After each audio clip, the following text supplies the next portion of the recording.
आप सबको जय मसीह की। हमारे चैनल विद जीसस में आप सबका स्वागत है। पिछले दिनों में हमने पुनरुत्थान दिवस को मनाया है।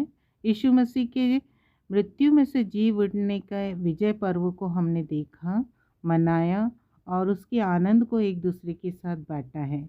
आज हम उसी कड़ी में देखेंगे कि प्रभु यीशु मसीह जी उठने के बाद कितने लोगों से और किन किन से मिले।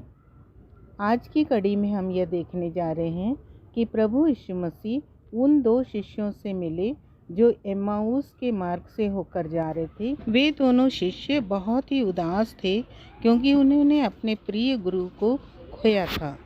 यह एक मानवीय स्वभाव है। कोई भी हो, यदि किसी ने अपने प्रियजन को खोया है तो उसका उदास होना और हताश होना स्वाभाविक है। उनके प्रिय गुरु यीशु मसीह को लोगों ने बिना किसी अपराध के मृत्यु की सज़ा दे दी।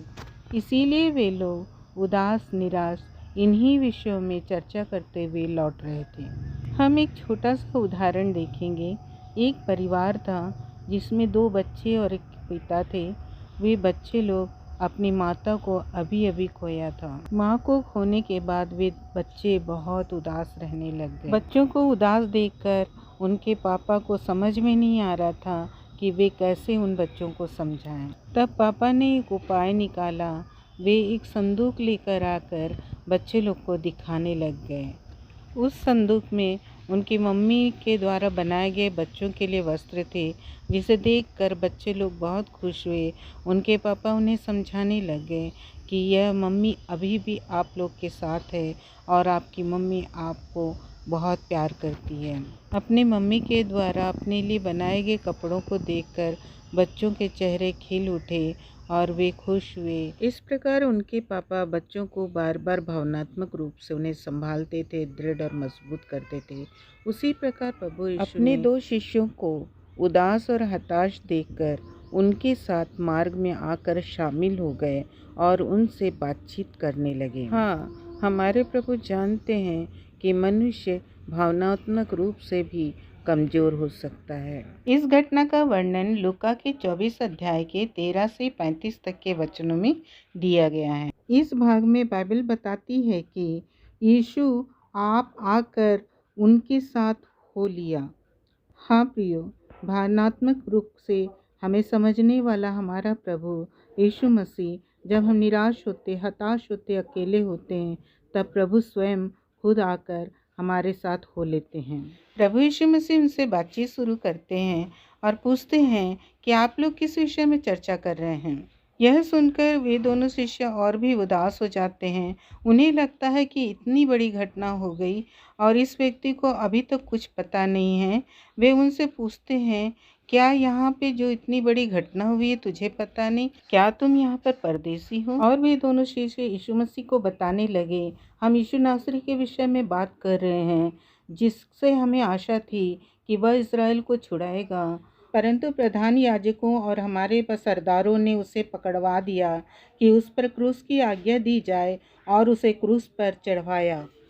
परंतु कुछ स्त्रियों ने हमें आश्चर्य में डाल दिया है, जो भोर को कब्र पर गई थी और जब उसका शव न पाया तो यह कहती हुई आई कि हमने स्वर्गदूतों का दर्शन पाया है, जिन्होंने कहा है कि वह जीवित है।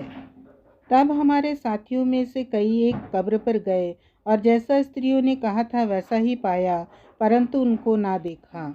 इनकी यह बातों को सुनकर यीशु मसीह ने उन्हें डांटा और कहा, क्या अवश्य ना था कि मसीह ये दुख उठाकर अपनी महिमा में प्रवेश करे। तब प्रभु यीशु मसीह ने पवित्र शास्त्र में से मूसा से लिखकर अन्य भविष्यवक्ताओं तक जितने भी भविष्यवाणियाँ यीशु मसीह के बारे में हुई है, सब बातों को उन्हें समझाया। हाँ प्रियो, प्रभु कभी नहीं चाहते कि हम अविश्वासी रहें। और प्रभु यीशु मसीह उनके घर गए और उनके साथ भोजन की संगति करी। तब वे शिष्यों ने प्रभु यीशु मसीह को पहचान लिया और प्रभु यीशु मसीह वहाँ से ओझल हो गए। जब वे शिष्यों ने यीशु मसीह को जीवित देखा तो बहुत आनंदित हुए और तुरंत वे लोग यरूशलेम को लौटकर अपने साथियों के पास गए। जब वे लोग साथियों के पास गए तब वहाँ पे बातचीत करते हुए पतरस ने कहा, मैंने प्रभु यीशु मसीह को देखा है। तब इन 2 शिष्यों ने भी कहा कि हमने भी प्रभु यीशु मसीह को जीवित देखा है, वह हमारे साथ भोजन की संगति किए हैं। जब वे लोग आपस में बातचीत कर ही रहे थे, तब प्रभु यीशु मसीह उनके बीच में आके उपस्थित हो गए और उनसे कहा, तुम्हें शांति मिले।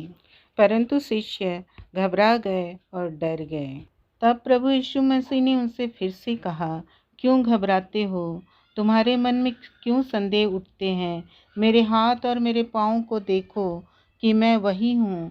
मुझे छू कर देखो, क्योंकि आत्मा के हड्डी मांस नहीं होते जैसा मुझ में देखते हो।